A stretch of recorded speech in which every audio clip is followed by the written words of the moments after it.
अस्सलाम वालेकुम। Sadia Bukhari, director Mohsini resource centre.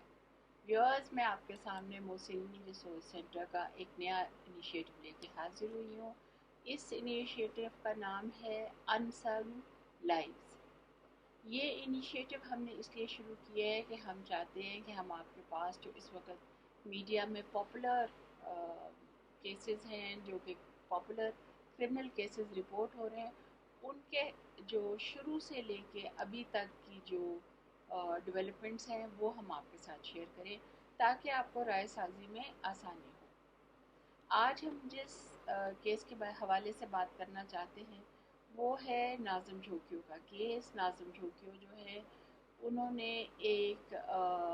Video viral की थी जो कि उन्होंने उन अरबी हजरात की बनाई थी जो कि गेस्ट थे जाम अवैस, जो कि पाकिस्तान पीपल्स पार्टी के एमएनए हैं। उनके वो मेहमान थे और वो शिकार कर रहे थे हुबारा बस्टर्ड का, जो कि बिल्कुल बैन है पाकिस्तान में। तो इस की वीडियो जो है वो नाज़िम झोंकियों ने बनाई और उसको सोशल मीडिया पे उन्होंने शेयर किया। और मैं आपको बताती चलूँ कि उसके बाद नाज़िम झोंकियों ने एक और वीडियो वायरल की जिसमें नाज़िम झोंकियों ने कहा कि उसको बहुत ज़्यादा धमकियाँ मिल रही हैं और उसकी ज़िंदगी को ख़तरा है, और उसने अपील की कि हुकूमत वक्त जो है उसको बचाने की कोशिश करे। 27 साला नाज़िम झोंकियों जो है वो अचर सलार झोंकियों गांव का रिहाशी था, जो कि मलीर में वाक़या है। मलीर जो है वो प्रोविंशियल कैपिटल सिंध का जो है कराची, उसका एक गांव है जो कि बिल्कुल कराची के साथ मुंसलिक हो चुका हुआ है। अब नाज़िम झोंकियों के 3 भाई और एक बहन थे, और वो अपने बहन भाइयों में नंबर 2 था, और वो डिस्ट्रिक्ट काउंसिल कराची का एम्प्लॉई था। इसकी 3 बेटियां और एक बेटा था, जो कि सब के सब बच्चे जो हैं वो 5 साल की उम्र से कम हैं। उसकी जो बीवी है शीरीन झोंकियों, उसके मुताबिक नाज़िम झोंकियों इलाके के छोटे मोटे काम करता रहता था और एक सोशल वर्कर के हवाले से वो जाना जाता था और उसकी इलाके में बहुत इज्जत थी। नाज़िम झोंकियों ख़ास तौर पे फेसबुक के ऊपर बहुत ज़्यादा एक्टिव था, और नाज़िम झोंकियों का भाई जो है अफजल झोंकियों, उसने जिस वक़्त एफआईआर दर्ज करवाई तो उसने यही लिखा कि नाज़िम झोंकियों ने जब हुबारा बस्टर्ड का शिकार होते हुए देखा तो उसने एक वीडियो बनाई और वो उसने वायरल कर दी, मगर बाद में जो है उसको इस बात पे जोतकोप किया गया और वो अपनी ज़िंदगी की बाजी हार गया। अफजल अहमद झोंकियों ने इस एफआईआर में ये भी कहा कि जो जाम अवैस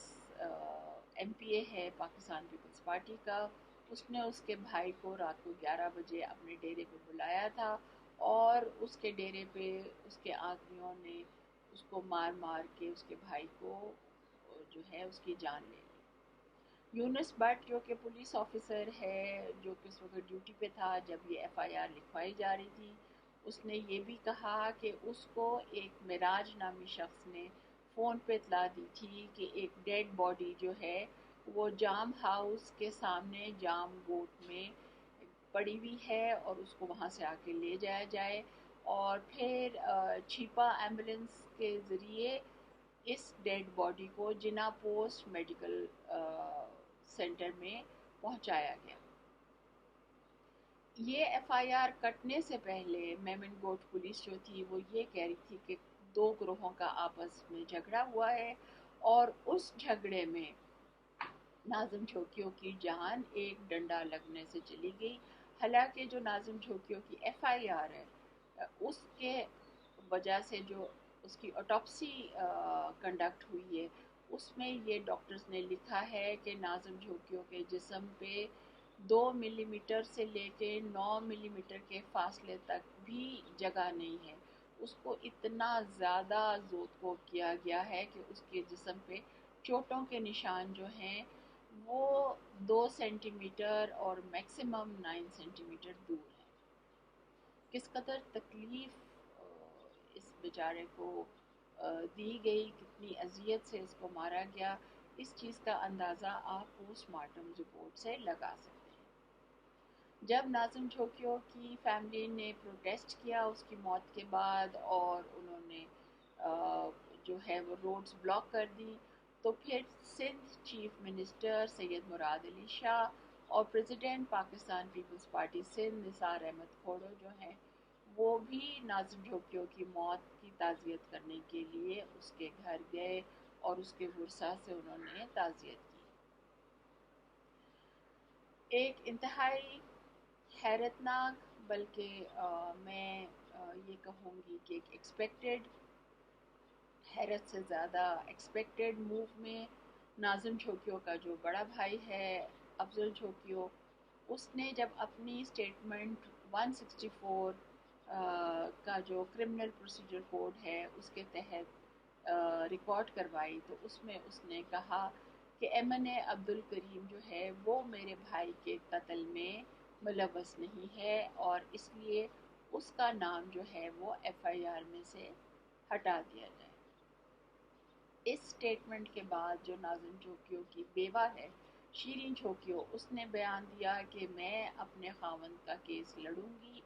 और मैं अपने खावंद को इंसाफ दिलाऊंगी। मगर फिर नाज़िम झोंकियो की जो बेवा है उसने एक वीडियो मैसेज इशू किया जिसमें उसने कहा कि ना तो उसके पास कोई वसाइल हैं और वो और उसके जो बच्चे हैं वो तन्हा हैं और इसलिए उसने अपने बच्चों की और अपनी जान की हिफाजत के लिए बग़ैर कोई पैसे लिए जो है ये ऐलान किया है कि वो नाज़िम झोंकियो के कातलों को माफ़ कर दिए, वो उनको पार्डन कर दिए। जबकि वकला का ये कहना है कि शीरी झोंकियो के पास ये पावर नहीं है क्योंकि नाज़िम झोंकियो के वर्सा में उसकी वालदा मौजूद है और जब तक उसकी वालदा पार्डन नहीं करती तब तक इस केस में पार्डन नहीं किया जा सकता। साथ में वो लॉयर्स ये भी एक्सप्लेन करते हैं कि क्योंकि इस केस में टेररिज्म चार्जेस भी लगाए गए हैं और इन चार्जेस की वजह से अब कॉम्प्रोमाइज़ रीच नहीं हो सकता। National commission for human rights ने का जो सिंध चैप्टर है उन्होंने सिंध हाई कोर्ट में एक एप्लीकेशन लॉन्च की जिसमें उन्होंने कहा कि उनको ये लग रहा है कि शीरीन झोंकियो ये केस खुद तनहा नहीं लड़ सकेगी, इसलिए जो कमिश्नर अनीस हारून है उनको एक इंटरवीनर स्लैश रिस्पोंडेंट जो है वो इस केस में बना दिया जाए और ताकि जो शीरीन झोंकियो है उसको सपोर्ट भी, फाइनेंशियल सपोर्ट और लीगल सपोर्ट पहुंचाई जा सके और इस केस को इसके मुंतकी इंजाम तक पहुंचाया जा सके। मगर जैसे ही ये पिटीशन फाइल की गई उसके साथ ही शीरीन झोंकियो जो कि बेवा है नाज़िम झोंकियो की, उसने और उसके जेठ अफजल झोंकियो ने सेपरेट रिटन ऑब्जेक्शंस लगाई इस प्ली के ख़िलाफ़ और उन्होंने कहा कि एनसीएचआर जो है वो खुद से इंटरवीनर नहीं बन सकता क्योंकि जो सेक्शन 3 ऑफ एनसीएचआर एक्ट 2012 है उसके तहत फेडरल गवर्नमेंट जो है वो सिर्फ एक कमीशन तश्कील दे सकता है। तो नाज़रीन, ये हैं आज तक की डेवलपमेंट्स जो कि हम आपके पास लाए हैं और हमारी ये कोशिश है कि जब आपको हम इन सब डेवलपमेंट से आगाह करेंगे तो एक तो आपको पॉइंटर्स मिलेंगे अगर इस तरह का कोई केस आपने परसू करना है उसके तहत, और दूसरे आपको ये इतला भी हम देना चाहते हैं कि इस क्रिमिनल केस में अभी तक ये पेशरफ्त हुई। अगर आप हमें अपनी राय से आगाह करना चाहते हैं तो बराए करम वीडियो के नीचे दिए हुए कमेंट सेक्शन में हमें आप अपनी राय से आगाह कर दीजिए। अगर आप हमारे चैनल को सब्सक्राइब करना चाहते हैं तो बराए करम साथ में बेल आइकन को ज़रूर प्रेस कर दीजिए ताकि जो नई वीडियोस हम आपकी इत्तला के लिए, आपकी इन्फॉर्मेशन के लिए बनाएं, उनकी नोटिफिकेशन आपको हो بہت شکریہ، آپ نے ہمیں وقت دیا۔ پاکستان زندہ باد۔